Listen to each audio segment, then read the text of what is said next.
Many people who go through divorce find that they don't have much or any support in the workplace for the challenges and the traumatic experiences that they are facing. My guest today is Dr. Sue Palmer Conn, also known as the Divorce Doctor, to talk about well-being in the workplace for people going through divorce. Sue, thank you so much for agreeing to chat to me again. You're very welcome.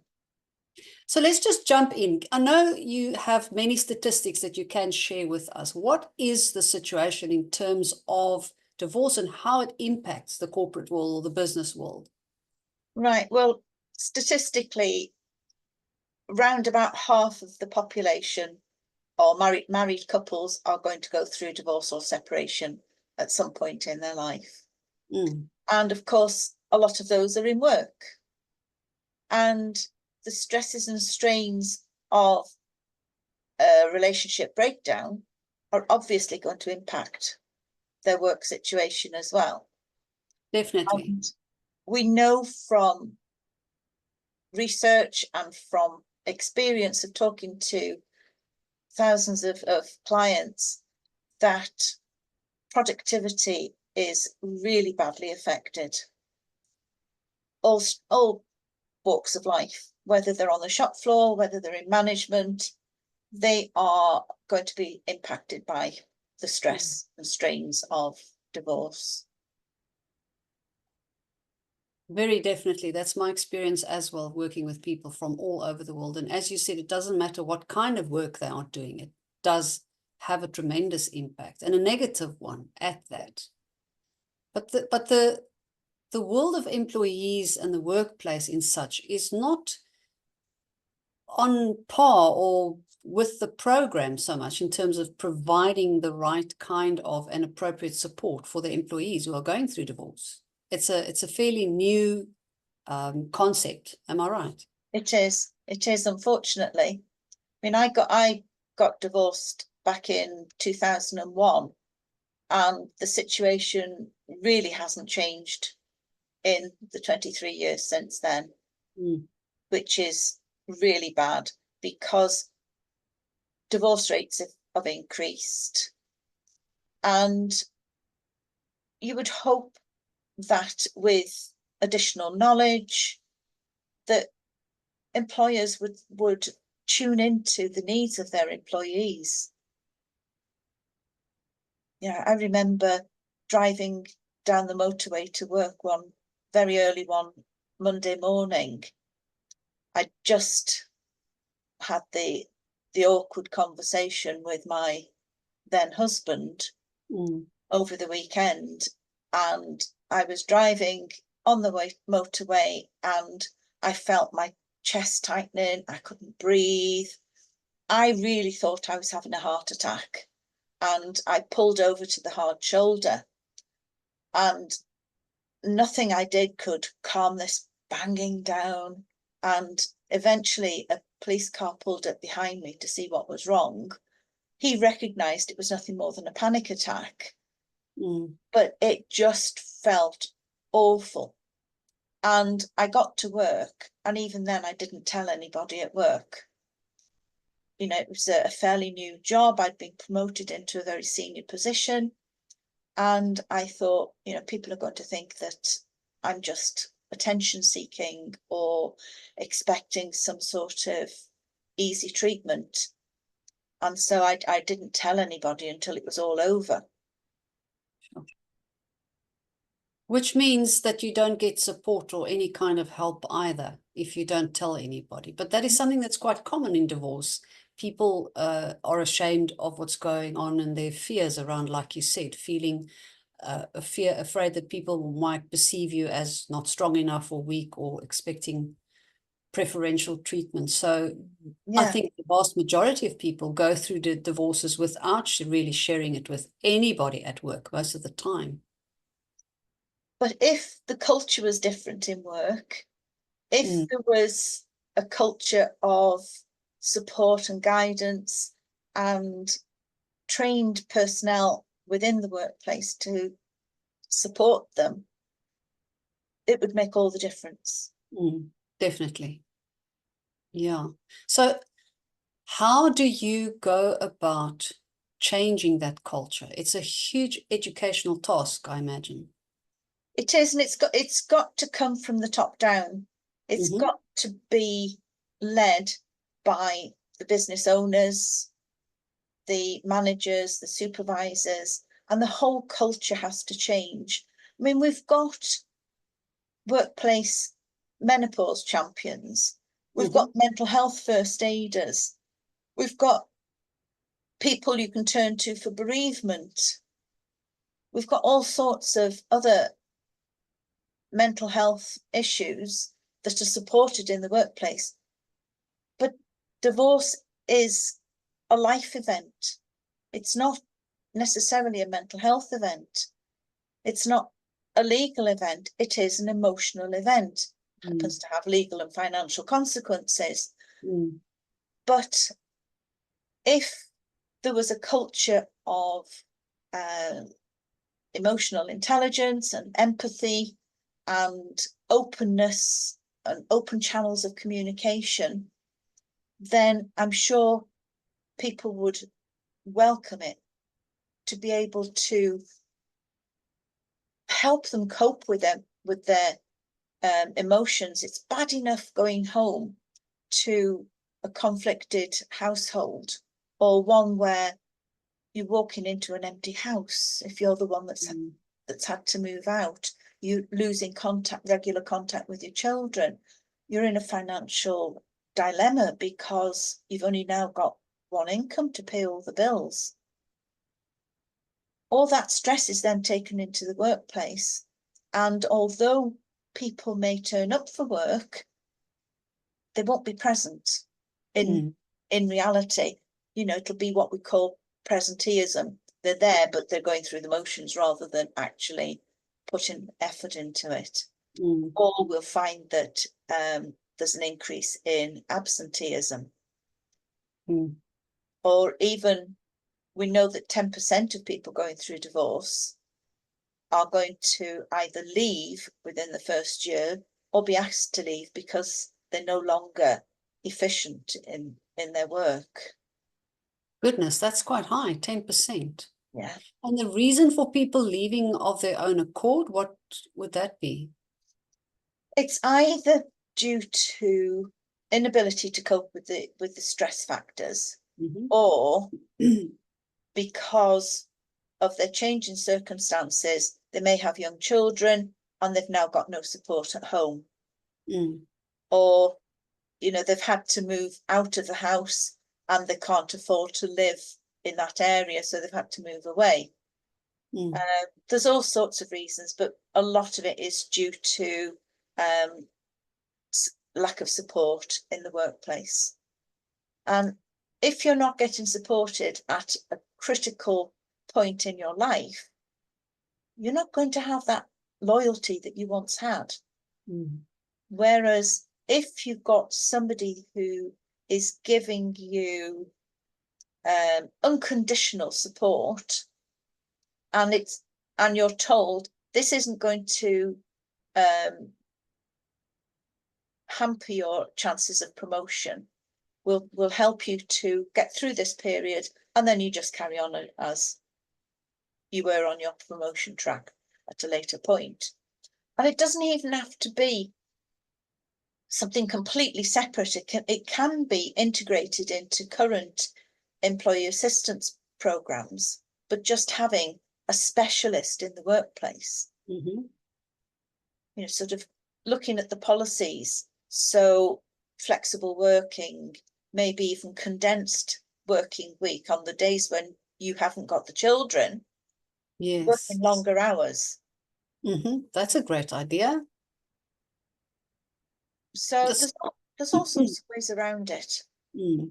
Lots of practical things that can be done to support employees and make it easier for them. I like the idea of having longer hours on the days that you don't have your children, and maybe less when you do. And apart from that, if you're going through a divorce, you also need time off to go and appear in court, or to just go around and collect documentation and that sort of stuff. It's very time consuming. It's a great effort that has to go into the preparation of court documents and things. So there should be time that employees can take off that doesn't necessarily come off their normal annual leave. Yeah. So it's almost like a compassionate leave kind of thing. Yeah, exactly. Because when you think about it, the grief after divorce is the same, if not worse, than the grief after bereavement. If your partner dies, you get so much help. You get, you know, people will come with meals, so you don't have to cook. All the friends will rally round. If there was a life insurance, that gets paid out, so often the mortgage gets paid off. With divorce, friends desert you because they don't want to be seen to be taking sides. You've now got half or less than half of the income to live on. You've got to muddle through. And if you look at the stress inventory on that scale, death of a partner is classed as 100. Divorce is classed as 74. Separation is, sorry, 75. Separation is 64. And then when you look down the list, you've got moving house, financial problems, additional arguments, disturbed sleep, digestive problems, and there's a whole list of things. When you add all those up together, they come up to over 450. Sure. And on the scale, it says if you've got stress levels of over 180, you're 80% more likely to get mental and physical health problems.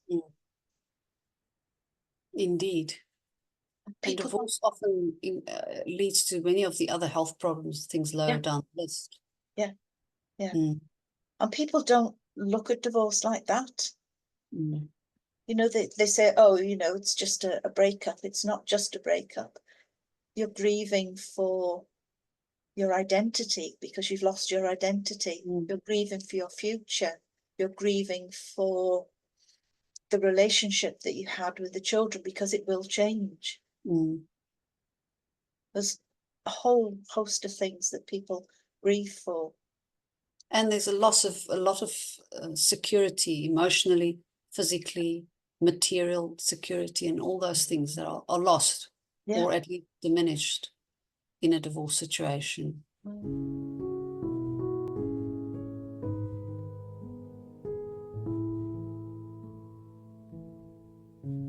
The way this course is going to work is twofold.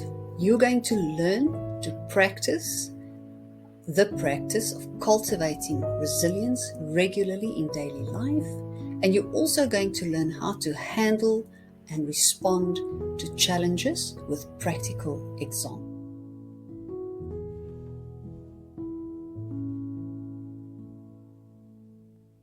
I will give you some information.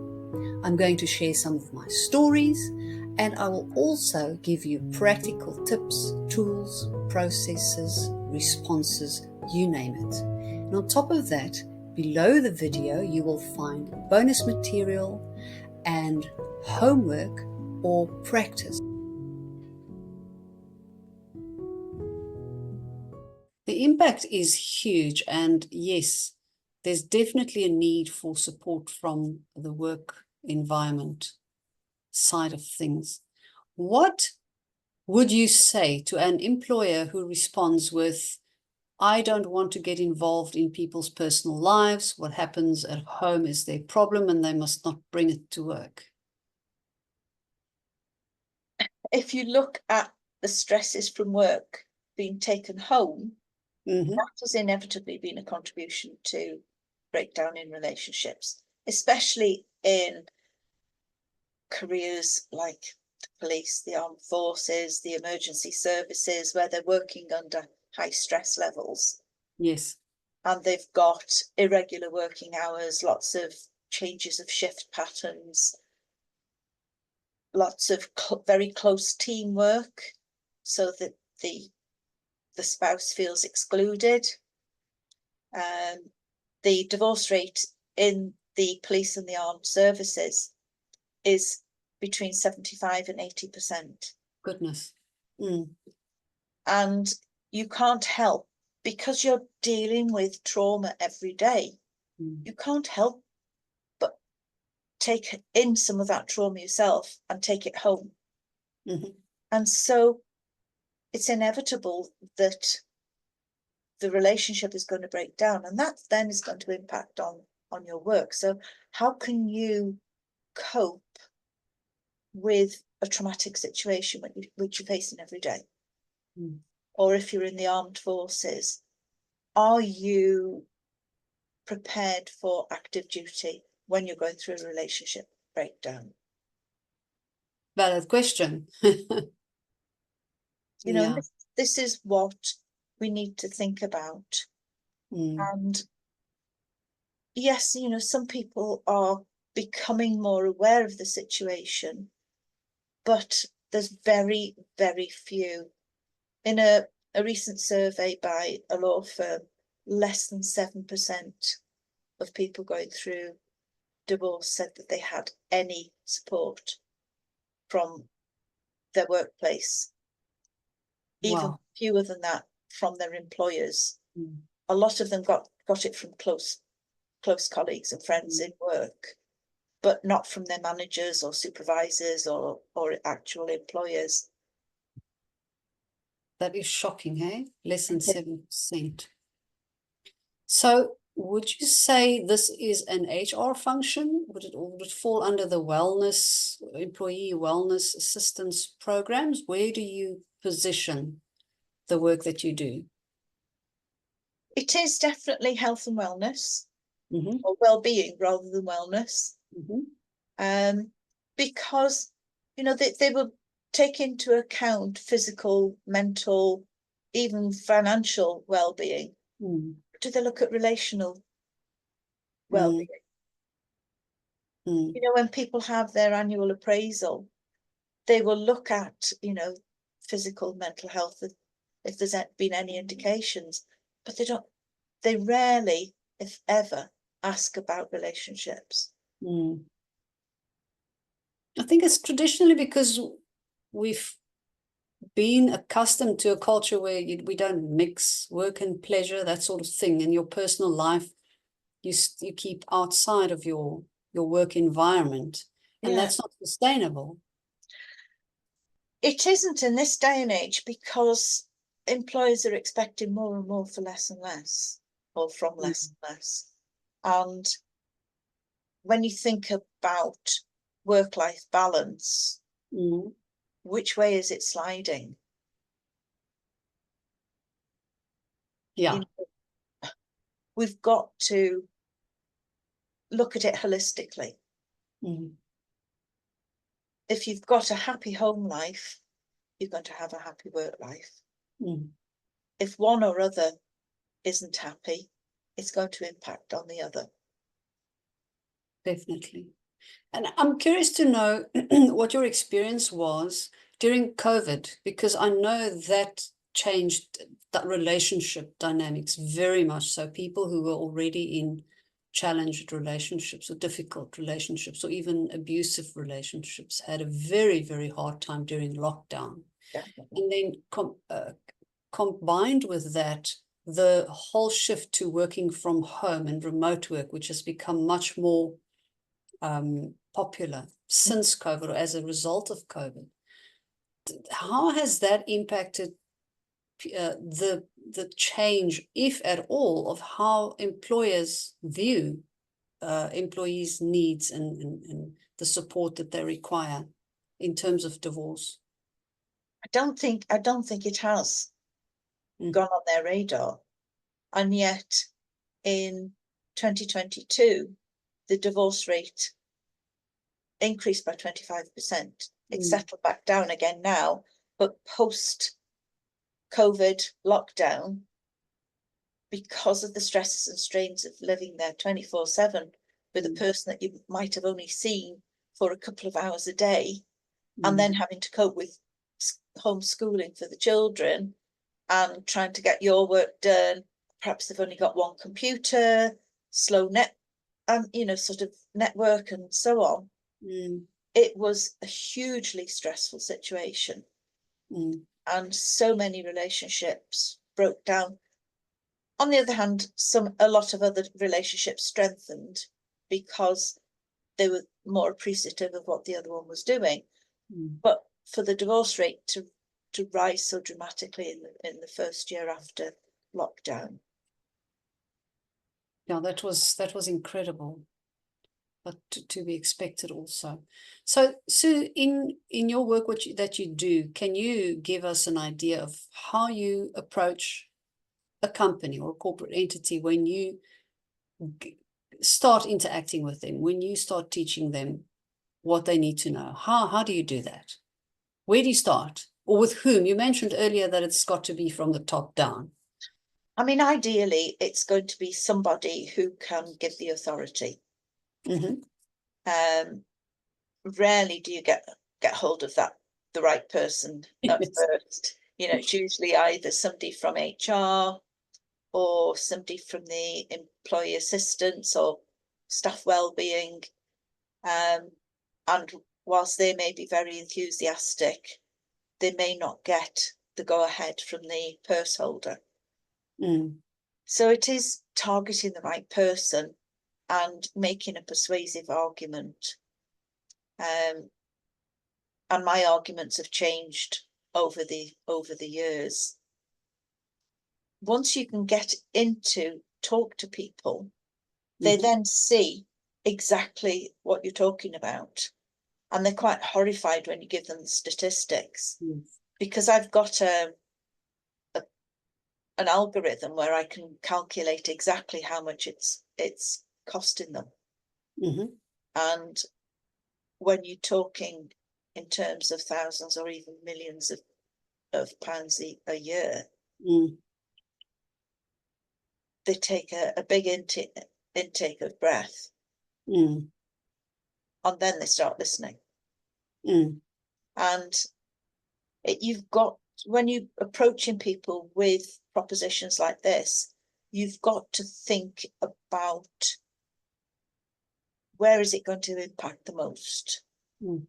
And if you can show them that something is actually costing them money and you can save them money by spending a fraction of what it's costing them, then they're much more likely to listen. So it's the financial argument, but also the social responsibility, the corporate social responsibility is so important to major companies now that they want to be seen to be doing. And of course, their staff is their biggest asset. Yes. So if they can change the culture to reduce recruitment and retraining costs and retain more staff with higher levels of loyalty, then that's got to be a win-win situation for them. Yes, it's a sad thing that we have to look at the bottom line, the financials, to really get people to take action and take care of people. Yeah, it's only getting in that you need to talk about that. Once you're in there, you can talk about the human cost.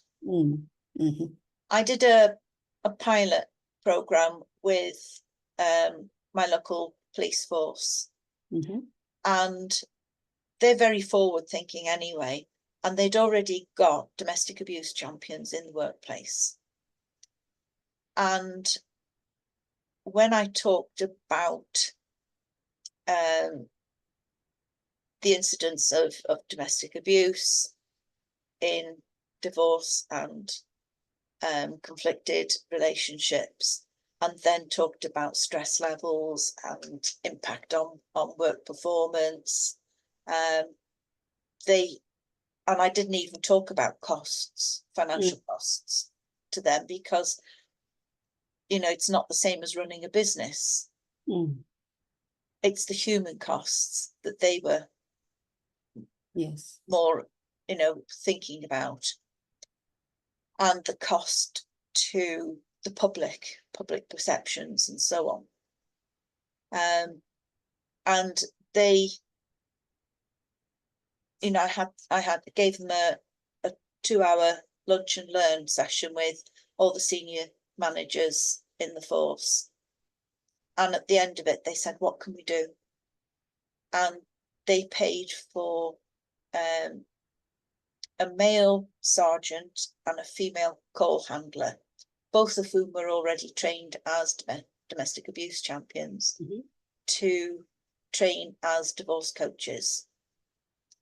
And within a month of them graduating, they'd started to support 5 colleagues. Sure.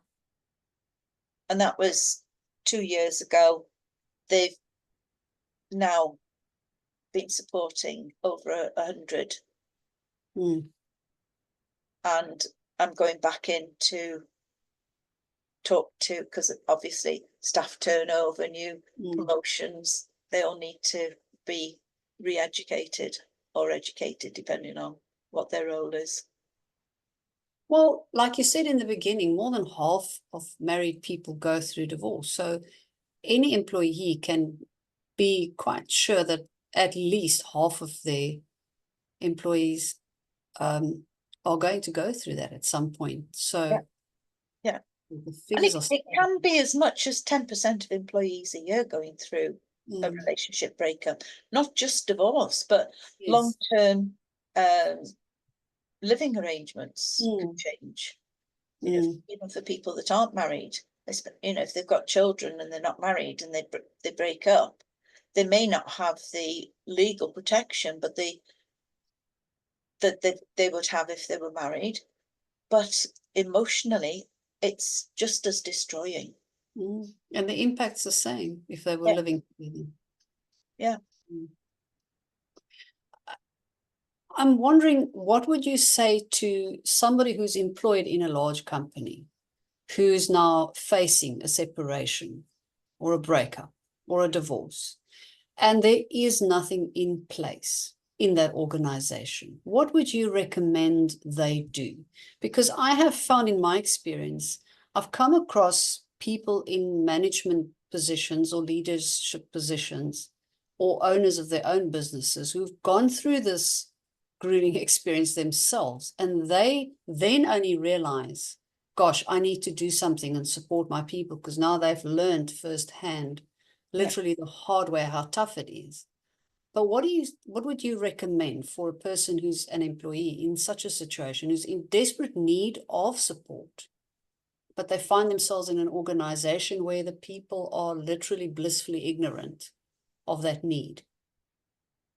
I think the first port of call should be working with a professional divorce coach, because they will be able to help them to reframe a lot of the situations into a more positive spin.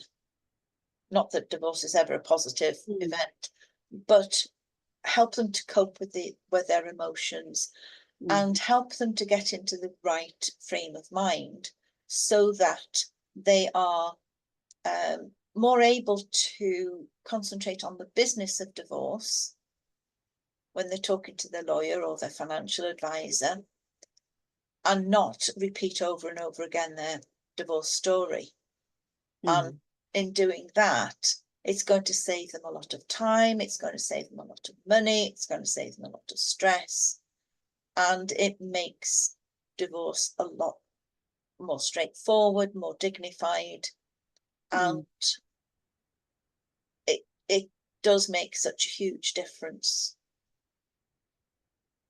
I love what you said about focusing on the business of divorce and not so much on telling the story, because those are really the two components. But especially in the beginning, people have quite a big need for telling their story. There's a need for being heard and for getting some form of response and justice. There's an expression, grief demands a wisdom, a witness, sorry, grief demands a witness. And people need that, but then they need to focus on the business of the divorce. So those need to be separated, and they're different kinds of people who support you with those. Yeah, I've always said that divorce is an emotional event with legal and financial consequences. Mm. And Well, if you can get the emotions managed and understood, then it's not going to cost you an arm and a leg when you go to see the solicitor, because they charge by the minute. They're billing every 6 minutes, whether they are giving you practical advice or handing you a box of tissues. And it's not good for anybody. It's not good for the solicitor, because they feel bad about having to charge the same amount. It's not in their area of expertise. You know, their brain is trained to problem solve, not give emotional support. Whereas working with a professional divorce coach, they're trained to give that emotional support and give the practical guidance. Because traditionally people would go the litigation route, and they would think, if I have a lawyer, then I'm okay and I'm sorted. There wasn't ever much attention given to the other things that regarded support. I still to this day hear people saying, I have a lawyer and I have a financial advisor and I even have a mediator, so I don't need a divorce coach. Yeah, I mean, the mediator is more likely to have had some form of emotional training. But certainly it's not on the curriculum for lawyers. And, you know, their basic training is litigation. They want to win and win at all costs. Whereas if you can work with a mediator, they're trying to get to a win-win situation so that there's no winners and no losers. Yeah, I agree. Okay, you might need to make a lot of compromises and negotiations, but it's a much less painful and less expensive route to go down. And in the UK, they passed a new act on April 29th this year, which says that all family solicitors must try to avoid court. So give clients advice on non-court dispute resolution. So whether that is working with a mediator, whether it's working with a collaborative lawyer, so where the couple meets together with their respective lawyers, or there's a new process, one lawyer, one couple, where the lawyer is neutral and is working in the same sort of way as a mediator, but is able to give the legal advice. And the last port of call before court is somebody like an arbitrator, if you're stuck on one or two small points. And that should keep 80% of people that currently go into court out of it. And the irony of that is that a very large percentage, the last time I checked the statistics, was up to 90% in some areas of divorces end up settling outside of court anyway. So they go through the whole litigation process. It sometimes takes years and it costs thousands and thousands, and then they end up settling outside of court anyway. So it was a waste of time and energy and money. Yeah. Literally. Yeah, I've heard of cases that rack up bills of £500,000 and more, which is ridiculous. Absolutely. You know, absolutely. I say to clients, whose children would you like to put through university, your own or the lawyers? Yeah, that's excellent. Yes, I like that. I'm going to remember that. Exactly, that's what's happening. Yeah, very well said. So is it safe in the workplace for somebody to share what they are going through if there is not support in place? You have to be really if there's no trained person in the workplace, you have to be really careful that you don't get water cooler gossip. So being careful who you share information with. When I train workplaces, I talk about confidentiality and sort of safeguarding in the workplace, because you don't want the person that's going through the divorce or separation to feel as if they're being gossiped about, because it, you know, may slip out inadvertently, but if they understand the need for confidentiality and being a support in a supportive atmosphere, then it can change the whole ethos of the workplace. I think we have a long way to go to get there. Oh, absolutely, absolutely. But we'll take them one business at a time. Yeah, I've set myself a 5-year goal that I will be drip feeding, even if I start with government, to get awareness raising at government level.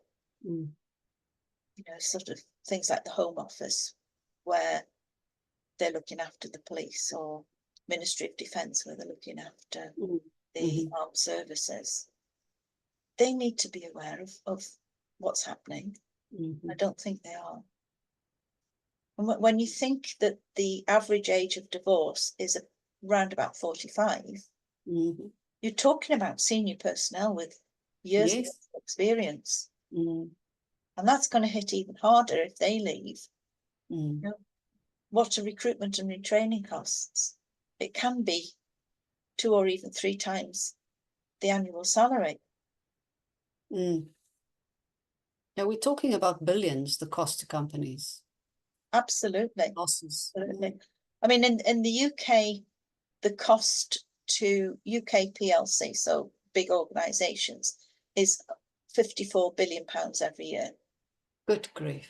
In America, it's over $300 billion a year.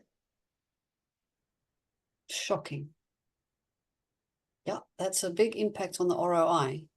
It is. People stand up and sit up and listen. Yeah. So if I am an employer of people and I want to implement a program or the support that is necessary, where do I start? They can get in touch with me to start off with, and I can give them access to a program that I'm developing.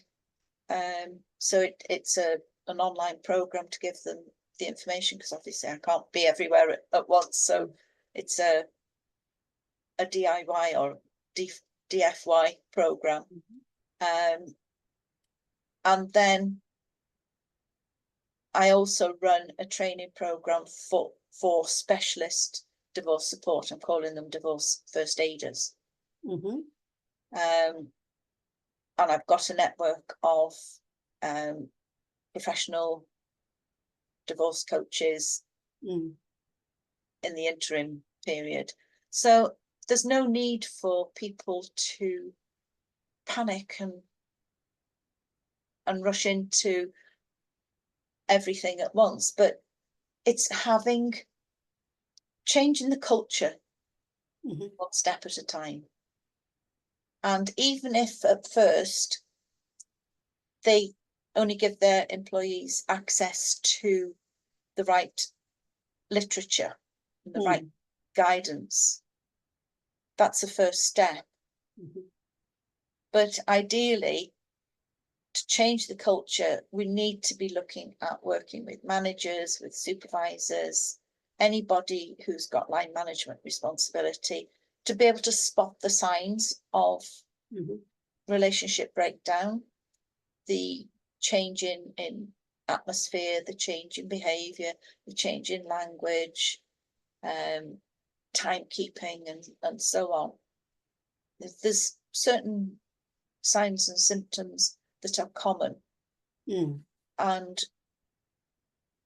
giving them the information on what they should do if they notice these signs. And that, but a lot of managers and supervisors need to look at their management style. And certain management styles are more conducive to people feeling confident to confide in them. You know, we need to think about emotional intelligence. We need to think about empathy. We need to think about communication styles. And some basic skills to open up the conversation, start the conversation. Yes. Yeah, you need to, if you notice the signs that somebody is going through a difficult situation, how do you approach them? How do you open that conversation? Because changing the culture starts with just having the conversation, moving it from a taboo topic to something we can talk about openly. Yeah, but it's also making people aware that these support mechanisms are available. So, you know, on the intranet, in the staff handbook, on the employer the wellness programs and things like that. There's lots and lots of ways that people can publicize it and changing the culture from one of, you know, keep work and home separate to being a much more supportive culture. And I agree with you, just having some resources and literature available already is a great place to start, which is something fairly simple, especially in the corporate world, to roll out, because there are always systems and technology and stuff in place. It's very easy to just add some information that's accessible to everybody. So to a large degree, people can already get some support without even having to declare what they're going through. Yeah. Fascinating stuff. Yeah. Yeah, it's just having the wherewithal to start those conversations. Yeah. Challenging and I think scary from a work and productivity point of view, because we know it affects people's productivity. Yeah, but it can drop by about 40% over at least 2 years. And then if you think about work colleagues who are having to carry the burden, their productivity drops, the management productivity drops, and it's becomes a vicious circle. Whereas they can turn it into a virtuous circle by having the right conversation at the right time with the right support. You make it sound so easy. And yes, it can be. We start with the awareness. It's having the awareness and then cultivating that culture, which can be done. It's been done so many ways, and you yourself have that in place, and the setup to offer that to people. So place to start. Yeah, I mean, it's only a few years ago that that they started thinking about having menopause champions in the workplace or mental health first aiders in the workplace. So, you know, it's not a huge jump for them now. They've got the processes in place. It is just a matter now of raising awareness and changing the culture. It's just something that can be added on. Sue, in your experience, do you still come across people and organizations where there's a lot of stigma around breakups, separation, and divorce? There can be. Mm. There can be a lot of discrimination, especially when you've got young children involved, because being a single parent is very different to being a family with two parents in the same household.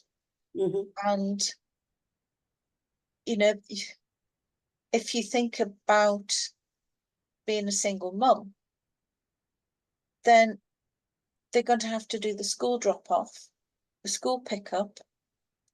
If the children are off, they're going to get or ill in school, they're going to get a phone call in the middle of the day. And their supervisors are very soon going to start thinking, oh, you know, she's not pulling her weight, or he's not pulling the weight if it's a single dad. So yes, there can be a huge stigma about it. And, you know, can parents these days afford to pay for breakfast clubs and after school clubs out of a single salary? Some of those things are just not attainable anymore. No. Sure, yeah, and I think, yeah, it's moving from ignorance to knowing how this works. And unfortunately, you only know or learn how it works when you go through it yourself. There's so many practical implications, like you mentioned, being a single parent or suddenly becoming a single parent. If your child is ill, there is no one else to look after your child. So you have to stay at home or leave work early, or even attending functions and events and sports gatherings and things. Yeah. You need a flexible schedule. Yeah. And if you've got a choice between someone who isn't encumbered with young children and a single parent in a promotion race, who are you going to favour? And it should be equal opportunity. But there should be mechanisms in place, even if it's, you know, having a childcare supplement, or for very young children, having a creche set up in the workplace. And that would make a huge difference to a lot of parents, whether they're still married or divorced. Very true. Everybody would benefit from that. I've seen some daycare centers that go up inside the buildings, and that makes it easier for the parents, but it even cuts down on traveling time. The children don't have to be dropped off and collected somewhere. Yeah. Many mothers run off during their lunch break to go and fetch children from school and deliver them somewhere else. Yeah. There's so many things. So can I ask you if you can give us an example, just off the top of your head, of some great support system or idea or plan that was made somewhere to support employees in the workplace? What is your favorite thing to do, or that you've seen done? As I say, I worked with my local police force. They were very forward thinking. They've now got, you know, 2 people in place, and it went on their employee assistant program so that everybody knew that this move was in place, and there's no stigma attached. They've got everybody going to them, from young PCs to high ranking officers, because divorce is no respecter of age, rank, or colour, or creed, or whatever. So having that in place, and on our last cohort of students for the Divorce Coaching Academy, we had a person from another police force. So that's 2 police forces. Unfortunately, there was only one of them, so she might be overrun because it's quite a large police force. But she's going to give me an introduction to the staff for me to educate the managers and so on. So it can make a big difference. And it can grow. Once the wheels are turning, it can just grow and expand and become better and better. Yeah. And I'm sure as an organization continues with this, they'll find ways to do it better and uncover needs that can be met in different ways. Yeah, definitely. Yeah. Would you say it would be a good practice to extend that divorce to the families of the employees, that support, or would they have to keep it exclusively for their employees only? The ideal situation would be to extend the support to the spouse and the children, because the children going through the divorce as well, and it can be one of the big adverse childhood experiences which will affect their life going forward, and may affect their adult relationships too. Yeah, so that would be ideal if a whole family as a unit could be supported. Yeah, yeah. I mean, one of the things that I offer is what are called discernment counselling. So I work with couples who are thinking about divorce, thinking about divorce, to get them to a point where they are confident and clear that the decision that they're making as a couple is the right one, whether that is to commit to an additional 6 months working on the relationship with divorce off the table, or whether divorce is the right option. Let's do it dignified and collaboratively, and that changes the whole nature of the divorce. Very much so. Yeah, I can share that experience with you, definitely. It's all about how you approach it and how you handle it. So there's a huge educational task for individuals to learn still, after all these years of myself working in the divorce industry also, that there are better ways to do it than the traditional ways that we've become accustomed to. And then a huge educational task for the workplace and the corporate world and all organizations and institutions, that there's a need for support for people and families who go through this, because it's so common. Yeah. Yeah.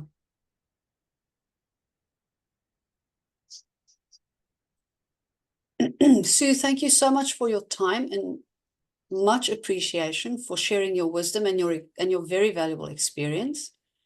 I'm very grateful. Thank you. You're very welcome. Anytime. And please take care, and I hope to chat to you again soon. Yes, you too. You take care. Have a good day.